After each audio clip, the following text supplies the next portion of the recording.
여성을 위한 시사정보 프로그램 KBS 1라디오 정용실의 뉴스 브런치. 여러분의 의견을 기다립니다. 샵 9730으로 문자 보내주세요. 짧은 문자 50원, 긴 문자 100원이 부과됩니다. 네, 정용실의 뉴스 브런치는 항상 여러분들과 함께 만들어가고 있습니다. 문자 KBS 콩 유튜브 라이브 통해서 직접 의견 보내주실 수 있고요. 방송 시간 끝난 후에는 유튜브 네이버 다음으로 정용실의 뉴스 브런치 치시면은 뉴스픽 코너를 챙겨서 보실 수 있습니다. 자, 오늘도 많은 분들이 들어와 주셨네요. 조혜숙님, 조한님, 마카세이즈님, 최기원님, 2746님, 윤서영님, 최희철님, 이서영님, 네, 많은 분들이 쭉 들어오셔서 인사 나눠주고 계시네요. 중요한 의견 또 주시면 저희가 그때그때 또 같이 읽어봐드리도록 하겠습니다. 자, 더 공감 여성정치연구소의 송문희 박사님 나오셨어요. 안녕하세요. 네, 안녕하세요. 네, 전혜연 평론가 안녕하십니까? 네, 안녕하세요. 네, 건강하시냐고들 다 무사하십시오 하고 늘 인사 보내주시는데요. 감사합니다.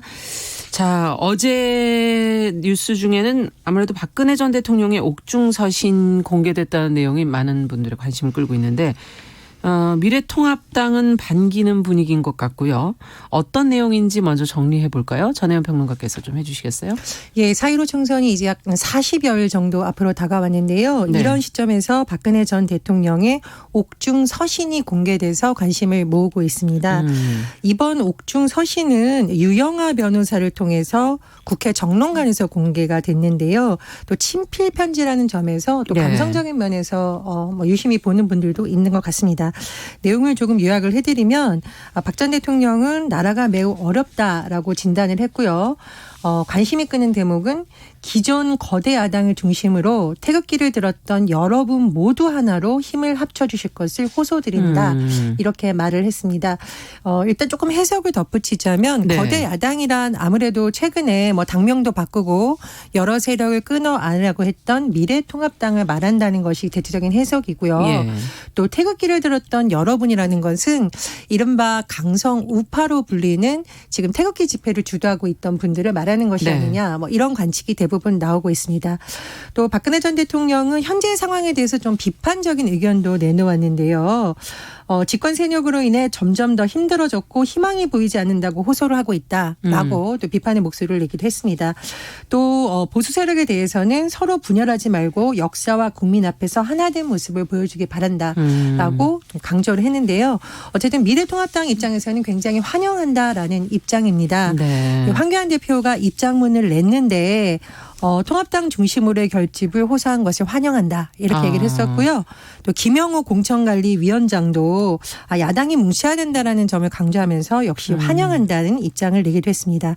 하지만 여당을 비롯해서 이른바 범여권에서는 굉장히 비판적인 의견을 나오고 있는데 네. 지금 코로나19 사태로 굉장히 나라가 어려운데 사실상 공론을 분열시킬 수 있고 옥중에서 선거에 개입하려는 것 아니냐 이런 비판도 나오고 있습니다. 그렇죠. 자, 근데 하필 왜 이 시점인지, 편지의 의도는 또 무엇일지, 지금 여권에서 얘기 나오는 것처럼 불법 선거운동에 해당이 되는 것인지, 탄핵된 신분으로 이렇게 메시지를 내는 게 적절한 건지, 지금 미래통합당에게 이게 득이 될지 실이 될지 여러 측면에서 지금 생각해 볼 거리들을 좀 던져주는 것 같은데요. 어떻게 보십니까? 송문희 박사님께서 먼저 좀 얘기해 주시죠. 선거의 여왕의 기환이다. 그리고 아마 예견된 것이 아니었나. 가장 중요한 시기에 또 지금 코로나19로 굉장히 힘든 시기에 아주 타이밍을 잘 맞춰서 나온 정치적인 메시지다. 이렇게 보여집니다. 옥중 서신 자필로 했는데 누구에게 보내는 편지인가? 네. 예, 전 국민에게 보내는 건 아닌 것 같습니다. 일단 태극기를 얘기했고 보수층 강경 보수 내지는 태극기 세력에게 보내는 게 아닌가. 예. 그래서 진보라든가 중도라든가 어떤 촛불 시민들의 어떤 마음에 대한 이야기는 한 줄도 없었습니다. 그래서 이런 말을 하죠. 지금 현 정부가 무능하고 위선적이고 독선적이다. 거기에 공감하는 국민들도 많으시겠습니다만 그 전에 탄핵 대통령으로서 초유의 탄핵 대통령으로서 국민들에게 그동안 좀 많은 상처 이런 거에 대한 어떤 자기 성찰이나 반성 이런 거에 대한 한 줄의 언급도 없어서 이 부분은 너무나 아쉬웠다. 네. 그리고 선거 개입은 확실합니다. 왜냐하면은 그게 법으로 걸릴지는 뭐 조사를 해봐야 되겠습니다만 투표권이 없는 상태에서 지금 이런 어떤 정치적인 메시지를 예. 내고 있는 것 이것이 아마 정치적인 계산은 지금 이번에 총선에서 야당 범보수 야당이 승리를 해야만 대선까지 이어지고 본인의 사면 복권도 나오지 않겠나라는 정치적 계산도 있는 것 같은데 지금 탄핵의 강을 건너자 하면서 굉장히 힘들게 지금 노를 저어가고 있는 상황인데 예. 이 옥중 서신으로 인해 가지고 탄핵의 늪에 더 빠져들지 않겠는가 이런 생각이 듭니다. 네. 어떻게 보세요, 전혜연 평론가께서는? 선거의 여왕은 옛말이다. 저는 이렇게 의견을 내겠습니다. 예. 왜냐하면 사실 박근혜 대통령이 예전에 굉장히 인기를 끌었던 이유는 현직 정치인 시절에 예.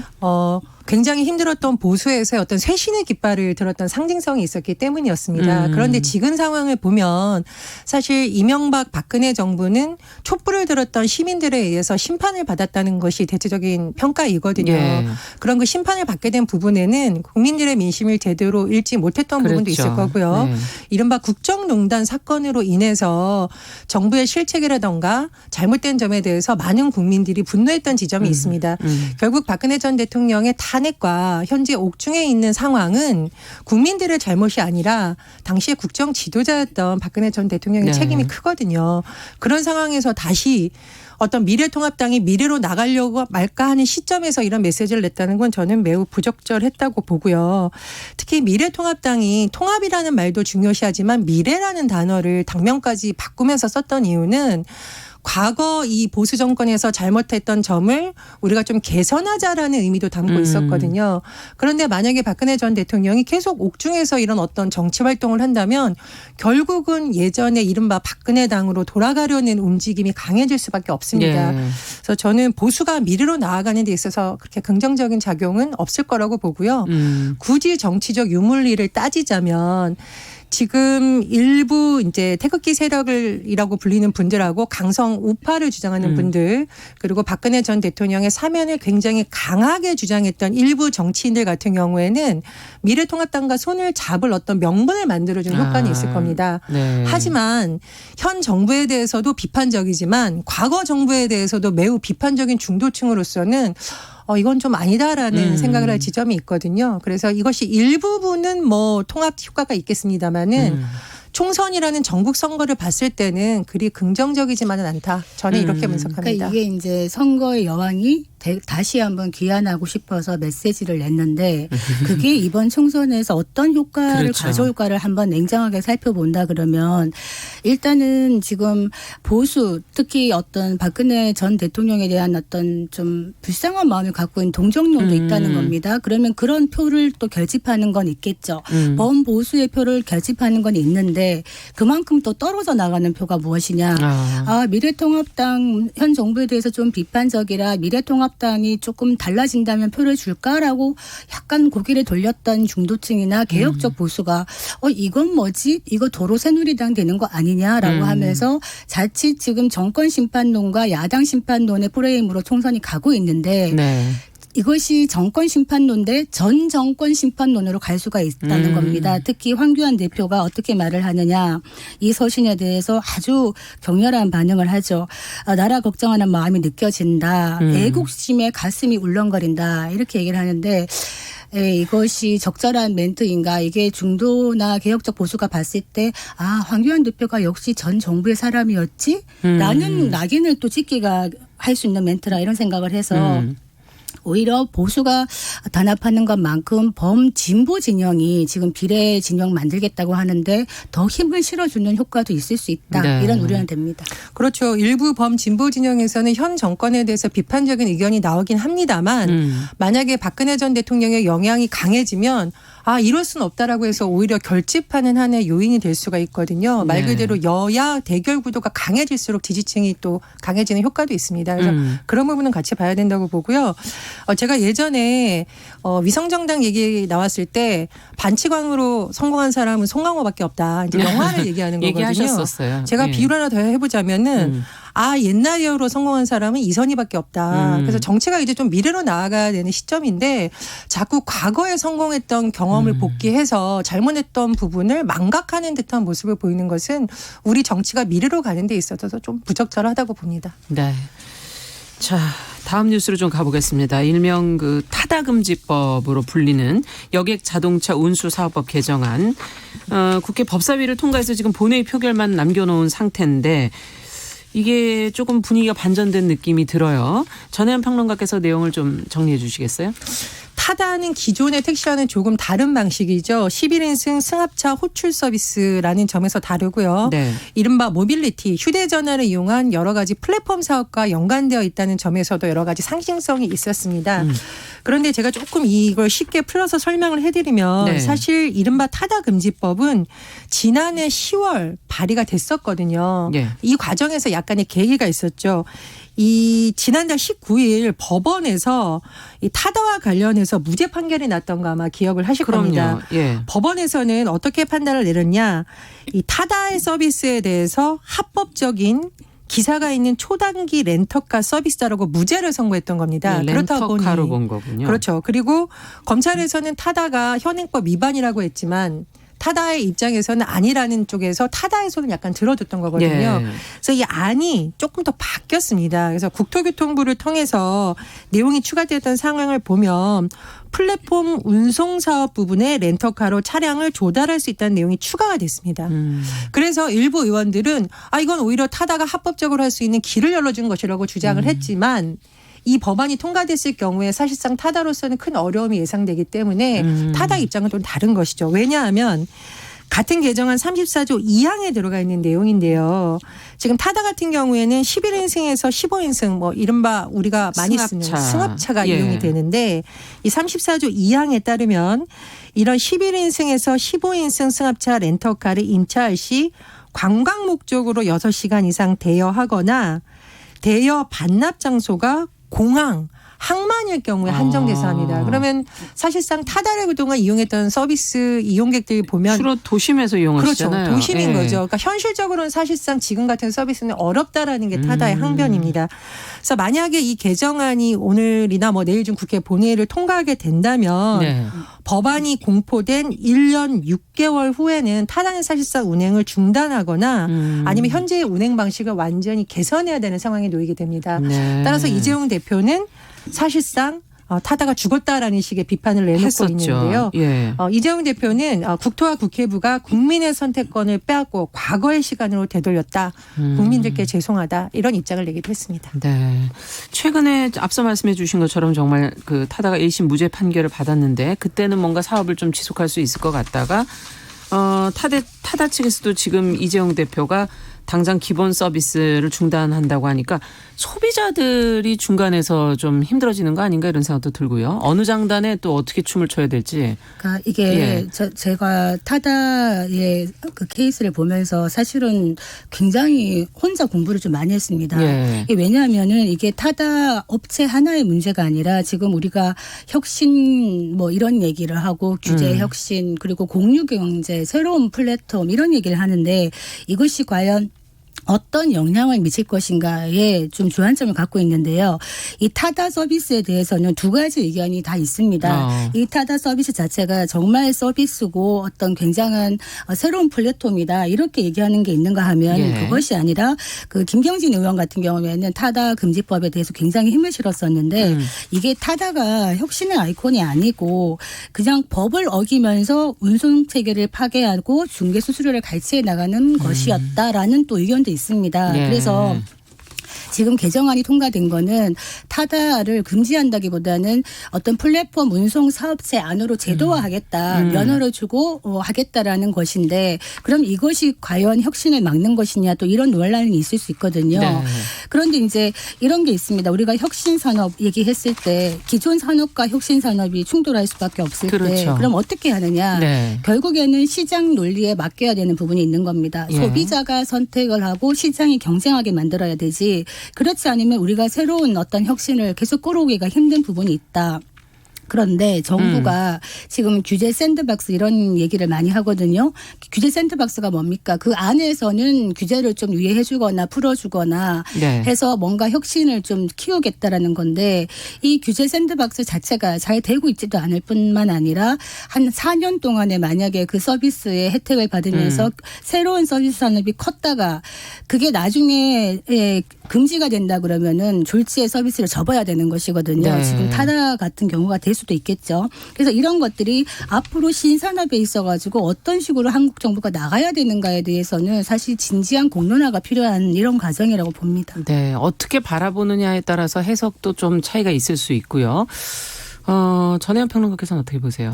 그러니까 저는 혁신 산업이 등장하면 기존 산업과 분명히 충돌되는 현상이 나타날 수 있고요. 네. 또 그동안 많은 노력을 기울여서 택시 운행을 했던 분들 입장에서는 굉장히 억울하고 그렇죠. 속상한 부분이 있을 수 있다고 생각을 합니다. 네. 좀 아쉬운 부분은 뭐냐면은 두 가지인데 첫 번째로 지난번에 우리도 코너에서 다뤘었는데 이거를 검찰의 손에 맡겼다는 점은 굉장히 나쁜 사례를 남긴 것이죠. 왜냐하면 말씀해 주셨듯이 소비자들이 타다를 많이 이용하는 또 이유가 있는데 그런 부분이라던가 또 모바일이 거의 분신처럼 살고 있는 새로운 세대와 기존 산업이 어떻게 어우러져 가서 상생의 모델을 만들 것에 대한 논의를 하는 것이 아니라 검찰의 손에 이것을 맡겨버렸다는 거죠. 이러면서 굉장히 어떤 혁신 산업에 있어서 제도권의 역할이 어디까지인지에 대해서 비판적인 여론이 형성이 됐었고요. 또 하나 제가 좀 우려스러운 점은 법원에서 무죄 판결이 난 지 14일, 2주 만에 지금 법사위를 통과를 한 겁니다. 그러면 법원은 무죄 판결을 내렸고 법사위는 이런 논의를 한다는 것 자체가 약간 충돌되는 지점이 있거든요. 예.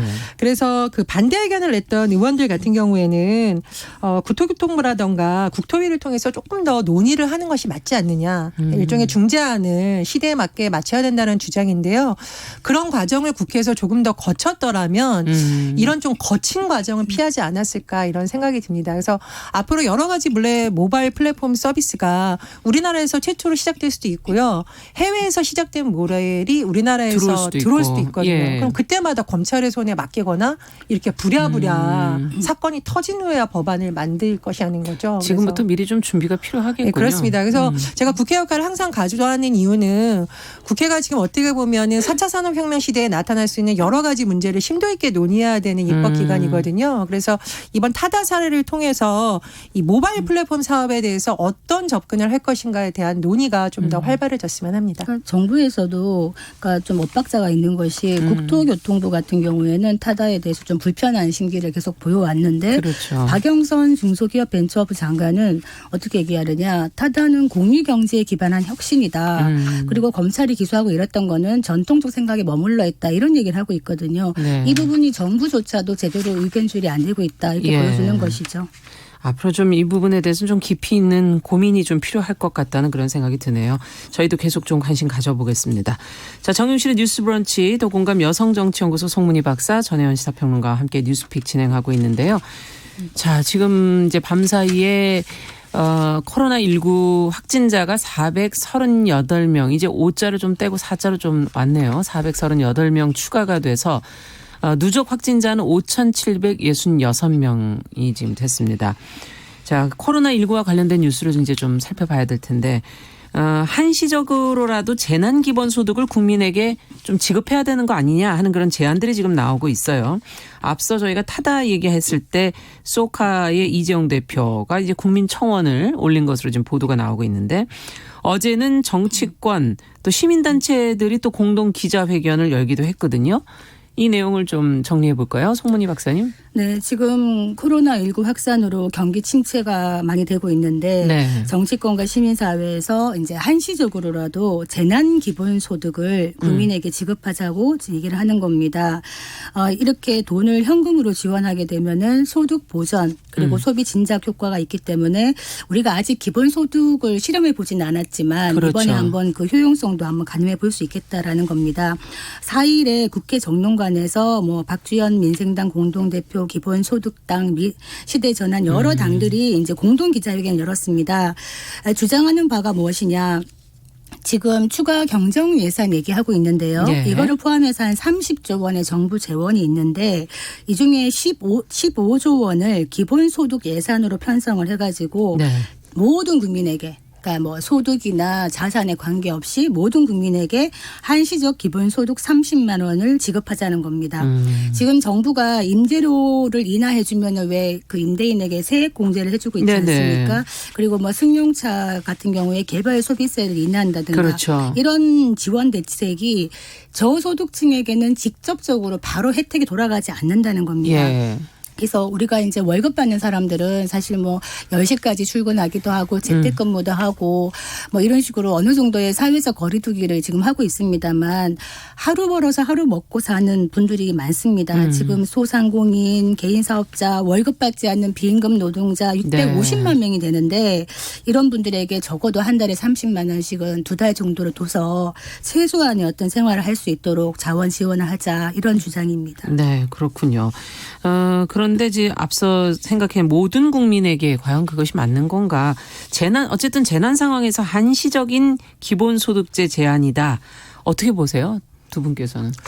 저는 지금 워낙 특수 상황이고 워낙 취약계층이 어렵기 때문에 한번 검토해 볼 만한 아이디어라고 생각을 합니다. 그리고 제가 좀 주목한 부분은 왜 이거를 시장경제를 중시하는 이재용 소카 대표가 제안을 했을까라는 그렇죠. 점도 좀 눈여겨봐야 된다고 보는데 아마 이재용 대표가 그런 여러 가지 운행을 하는 분들하고 접촉을 하면서 아, 이게 정말 보통 일이 아니구나. 잘못하면 많은 그렇죠. 사람들이 생계의 위험에 처할 수 있구나라는 좀 위기의식을 느꼈기 때문이라고 저는 해석을 하거든요. 그래서 일부분 필요하다고 보고요.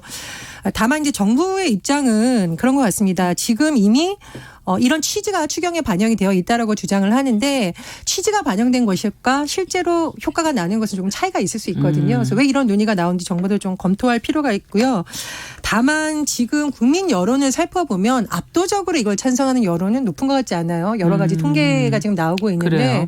의외로 반대하는 분들도 많다라는 지금 보도가 나오고 있거든요. 이유가 뭘까요? 아마 이런 것 같습니다. 그러니까 이게 사실상 뭐 퍼주기라든가 예. 포퓰리즘 아니냐 이런 논란이 나오고 있고 그럼 열심히 일하는 사람들이 내는 근로의욕을 저하시킬 수 있다.